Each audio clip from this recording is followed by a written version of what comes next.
Welcome back as we continue to inspire you with some truly incredible South African women today. And next on the list is a truly exceptional guest. Joining us, a woman whose leadership has not only transformed the entire business landscape, really, but has also redefined the role of women in the corporate world. She is a powerhouse.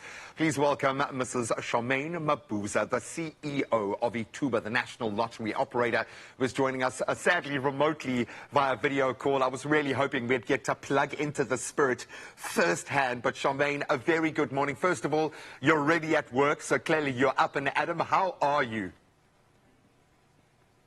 I'm well, thank you, Graham. Good morning to you and the viewers. I'm well on this Monday morning. Yes, I started my day very early this morning at 7 o'clock. I logged onto your show as well. Thank you.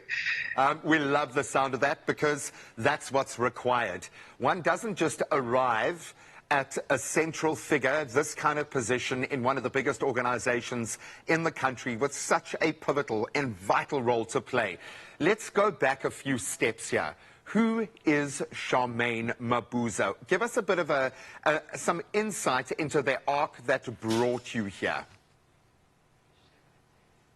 Yes, Graham. Well, let me start by saying, firstly, Charmaine Mabuza is a mother of 3 beautiful children, a wife, a grandmother too, by the way. I've got I'm inspired by my grandchildren, and a daughter and a sister. Besides that, I'm also a businesswoman, coming from very humble beginnings in a rural background from KZN, and you know, just taken a lot of hard work. I love hard work. I don't, not that I love it, but I was just, it's part of my culture, part of my DNA. Yeah, this is who I am. You are proving a point here. I think there are so many descriptions, ways that we define ourselves that immediately become a barrier. You say something like humble beginnings, and I grew up with a very rural situation as the start. That's enough to say, okay, I'm never going to end up the CEO of one of the most powerful organizations in the country right now. What was that wake up? What was that click? Was it a person? Was there a particular mentor in your life? Where did it begin, this level up, the opportunity that you obviously have very clearly embraced? Well, you know, I cannot say there was a single person or a single event, but I think it was a combination of issues. The first, I was raised by a single mom in a very humble house, and being the eldest of 4 siblings, I had to, you know, act as a mom, step up and act as give leadership whenever my mother was not there from a very young age. My mother was a trader herself, and that also inspired me and taught me a lot about being entrepreneurship, because at a young age I had to know costings. I had to know, because she was just a trader, buying and selling things. So I had to know how to merchandise, what is profit and loss. So she, in a big way, played a very important part in my life. And of course, I also went to a boarding school, which taught me about survival of the fittest and to stand up for myself. Yes. So those are the combination of factors that help contribute or shape the person that I am, I believe, today. I got it from my mama. I also grew up with a single mom. I also went to a boarding school, so I've tasted a little bit of what you're talking about there.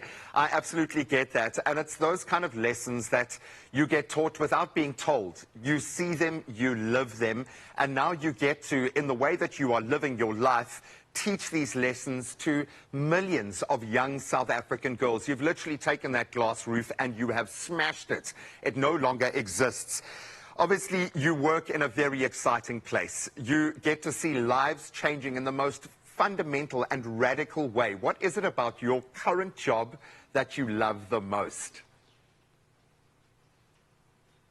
For me, what I love the most is just having that opportunity to change a person's life. I think for me, that is the biggest and the most gratifying element of my work. It's a lot of hard work, but that element, once you've given that winner their prizes and seeing the difference it makes in their life, or seeing the smile on their face, is the most beautiful gift I can ever have experienced experience. And the second part is being able to help others through this platform that of running the lottery has enabled me to do. So those are the two elements that I really and truly enjoy from the bottom of my heart. I would imagine there is so much legwork that has to go on before and around these situations. I mean, we're talking big money, massive amounts of money coming in and going out. Can you confirm the authenticity of Lotto winners for us right now? Maybe delve into the assurance regarding the legitimacy of individuals winning the Lotto, because this is a grey area that I think a lot of people obviously have mixed feelings about, but this is really where you kind of, the tire touches the tar. Yes, let me just tell you, Graham, and the viewers, we can confirm every winner that has been ever won in South Africa, and in particularly during our time. And why do I say this? It's a simple thing.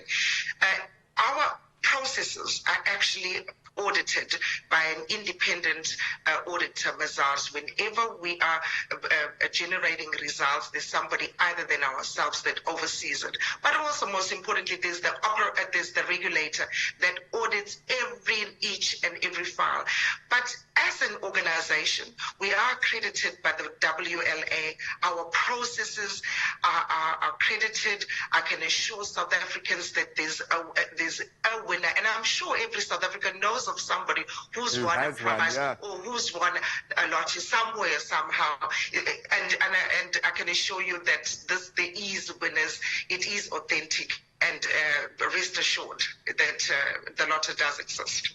And we get to connect to those. When I say life-changing, there is a before and an after when it comes to the space that you're playing in, which we absolutely love. I know you aren't about the personal accolades, and you're not about heaping praise on yourself, clearly, because you've spoken about everyone else that's informed your journey except yourself. Forbes Africa Woman Social Impact Award in 2020. When we talk about validation, that has got to be massive, because this is putting you on a pedestal in front of the entire world. What was that moment like, finding out that this is how you're appreciated, and has that changed the way that you do your work? Well, I must say, for me, it was just a validation that at least somebody acknowledges the work that one does. I was very humbled and grateful for that award, and it has changed. It has actually propelled me to do more as an individual and as an organization. So we've done a lot of work since then. You know, just tomorrow, Graham, we're giving 20 houses away. There's a Gogo in the Free State, Gogo Dijane, who's the beginning. We will be handing out a house. She lived in a very, humbling area, shack. And when we had her story, she's disabled, we decided, let's build a house. So we will be giving 20 houses. Our program of giving 20 houses is kicking off tomorrow to make somebody's Christmas a better Christmas. Wow. Or just get in the spirit of Christmas. One of the things that I love about this, a couple of years ago, about 16 years ago, we started our foundation, which foundation actually has seen more than 300 recipients, wow. Receiving bursaries and mentorships through this program. What I love about this bursary scheme of ours is that it actually gives you a sense of family, mentorship, and intention. And we've seen such tremendous results of deserving students. And I love that, because you become a sense of another parent to another young person that needs some sort of mentorship, and you just have a one-to-one opportunity to influence them. And that is just some of the programs that one has really just rolled up one's sleeves and gotten into, because it is so gratifying, because there's such a need for this kind of work in South Africa. I believe that all of us, if we do something, it can change somebody else's life, and it helps contribute and change our society.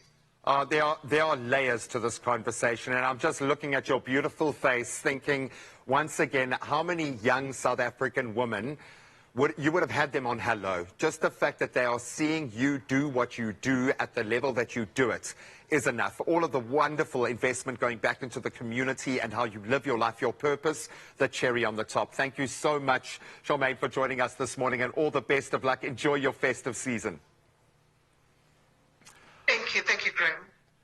Absolutely amazing opportunity to plug into a powerhouse here in South Africa, not just about empowering the woman around her, but helping to open a conduit for all of us to change our world. Let's do that right now, in fact.